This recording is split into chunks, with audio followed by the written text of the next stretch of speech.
In the third part of Crochet Lace Tutorial 28, I'll continue working on this beautiful lace tape. I'm about to complete the second large motif. I'm working on its last row, row 6. Double crochet twice into the last chain space, 1 and 2, and then double crochet into the third chain stitch, 1, 2, 3, the third chain stitch made on the beginning of previous row. Now row 6 is made and our large motif is ready. Here I'm crocheting a half of my lace tape, working in rows. With this straight side, this part will be joined to the second part of the tape that I'll be working on in a few minutes. I'll be joining two parts of my tape while crocheting the second half of it, or is the second part. I remind you that we started this half of the tape with a small motif worked in 4 rows, then we continued with a large motif worked in 6 rows. And then to continue the tape, I made the next 2 motifs, the small one again and the large one. These 2 motifs are the pattern repeat for this first bottom part of the tape, from this point to this one. Now you can make this part as long as you need by working the pattern repeat over and over. To continue this project and to have chance to join the second half of the tape to the first one and create the white crochet tape, you need to stop the work on a large motif like I do right now. However, if you decide to use this part of the tape as an aging for any of your projects, then it's up to you to complete the tape on either small or large motif. This lace tape does not have right or reverse side. From both sides, it looks completely the same. Now I'm going to continue and show you how to crochet the second part of this beautiful tape.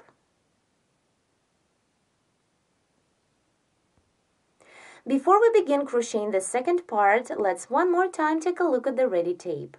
It consists of 2 parts, the bottom part and the top one. As you can see, we've just completed the bottom part of our tape.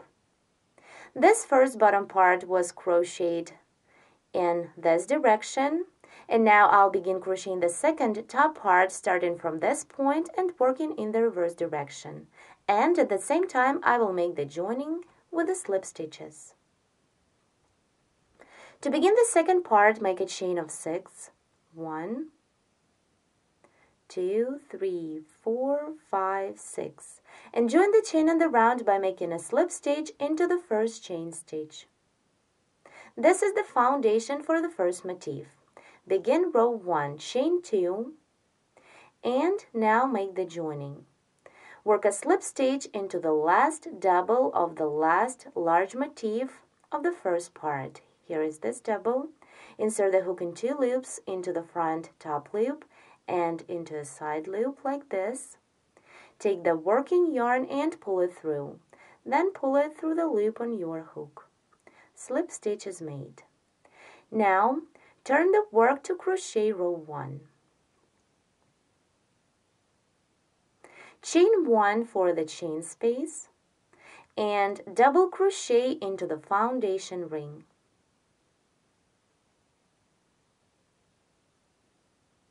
Again, chain 1 and double crochet into the ring. Repeat chain 1 and double crochet. Row 1 is ready. Now turn to begin row 2. Chain 3 to bring up the yarn. 1, 2, 3. Then double crochet twice into the first chain space of 1. 1 and 2, then double crochet into the double. Again, double crochet twice into the next chain space and double crochet through the double. Then again into the last chain space, double crochet twice. And now make the joining. For this, work a slip stitch into the third chain stitch made on the beginning of row 5 of the opposite large motif. Continue and work a slip stitch into each of next 2 chain stitches. 1 and 2. Row 2 is ready. Now turn the work to crochet row 3. In this row, I'll be working the puff stitches. So, chain 3, 1, 2, 3, and under the chain of 3 that we've just made, slip stitches into work the puff stitch. Repeat yarn over, pull up a loop 3 times, then yarn over and pull through all. Puff stitches made. Now double crochet into the third double of previous row. Yarn over, skip 2 doubles, 1, 2, and double crochet into the third one. Under the post of this double, work the same puff stitch. Chain 3, then yarn over, pull up a loop, repeat 3 times, then yarn over and pull through all. Now double crochet into the second double. Repeat chain 3, yarn over, pull up a loop 1, 2, and 3, yarn over, pull through all, and double crochet into the second stitch. And the last time, chain 3, yarn over, pull up a loop 1, 2, and 3, then yarn over, pull through all, and double crochet into the second stitch. Skip this last double and work into the next chain stitch. Row 3 is ready. Here you can see that we are continuing the pattern with the new rows. So now turn the work and crochet row 4.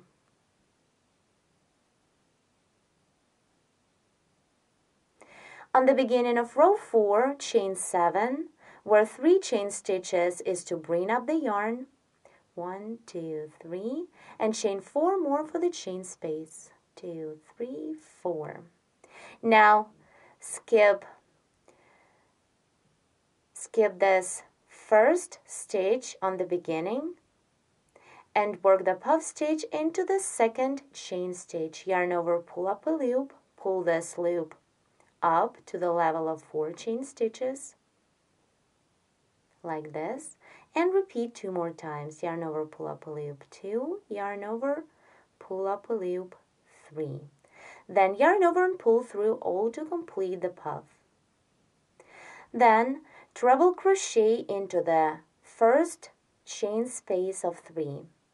Yarn over the hook 2 times to work the treble, and treble crochet into the first chain space.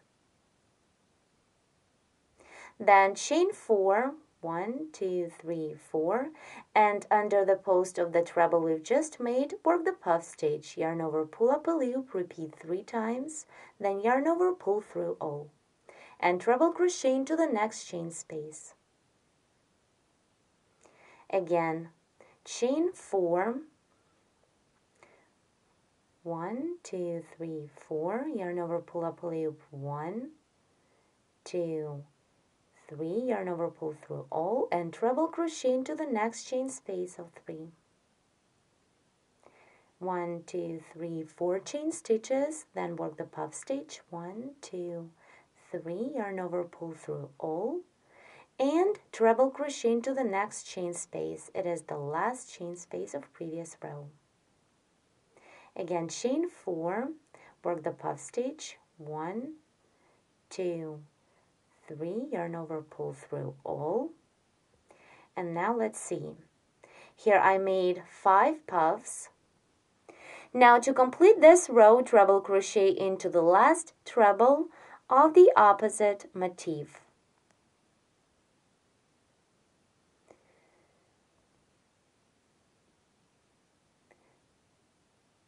Here is this treble, so insert the hook into the top front loop, then into the side loop, and treble crochet through.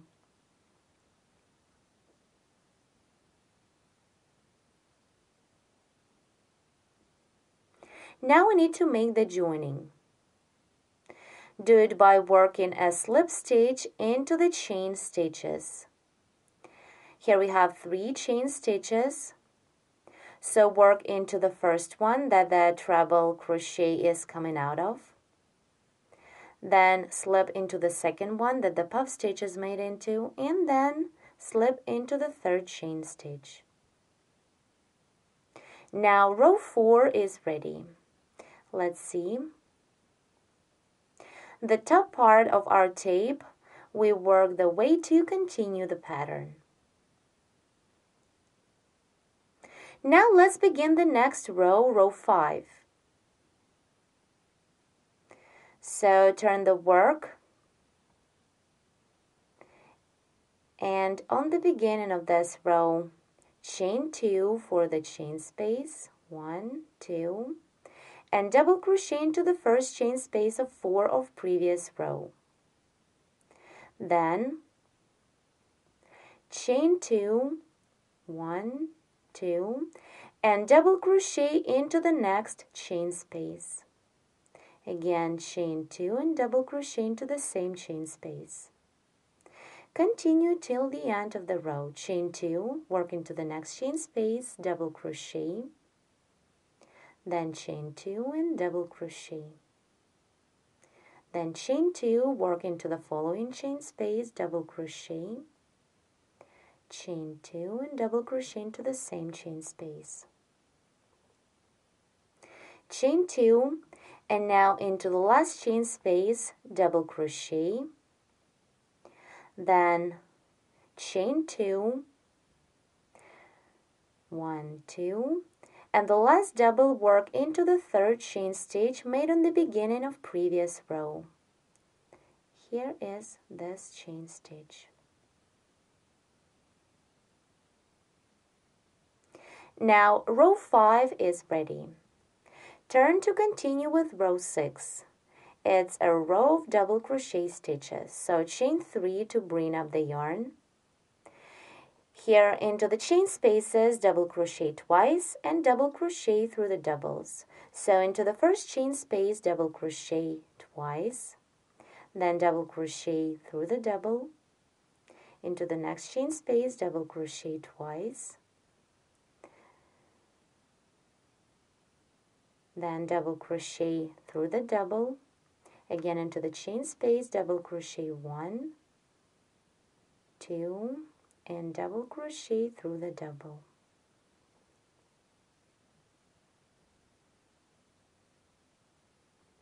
Keep double crocheting till the end of the row. Let's complete row 6 together. Into the last chain space of 2, double crochet twice, 1 and 2, and the last double crochet work into the chain stitch that the last slip stitch is made into. Now to make the joining, work a slip stitch into the next chain stitch that is busy with the double. Here it is.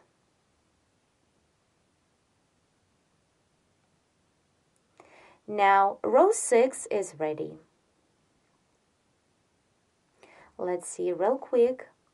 We've just completed the large motif of the top part, and at the same time we joined this top part to the first bottom part of the tape.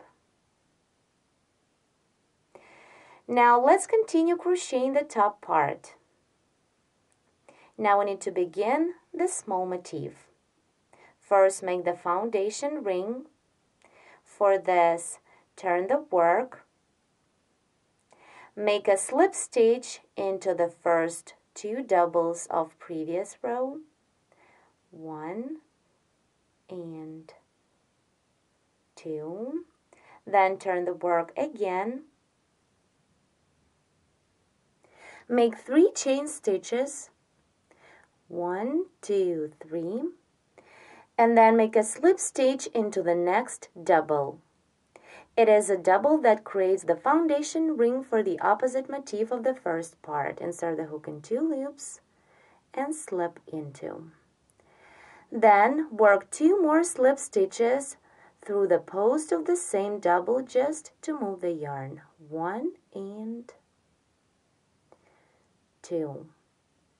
Here what we have, instead of the foundation ring, I've made the chain space of 3. Now turn the work and crochet the first row of the next smaller motif.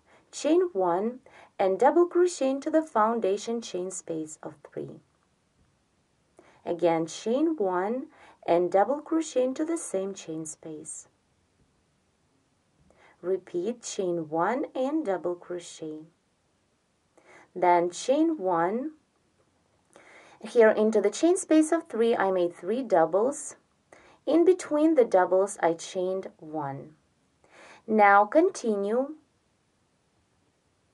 Skip 1, 2, 3 doubles of previous motif and work a slip stitch into each of next 3. 1, 2, and 3. The first row is ready. Turn to crochet row 2, row of double crochets. Double crochet twice into the first chain space of 1, 1, and 2, then double crochet into the double, and again into the chain space of 1, double crochet twice, and double crochet into the double. Repeat into the chain space, double crochet 2 times, and then double crochet through the double. Into the last chain space, double crochet twice, 1 and 2. Here what we have now. Now I'll double crochet 1 more time into the same last chain space of 1.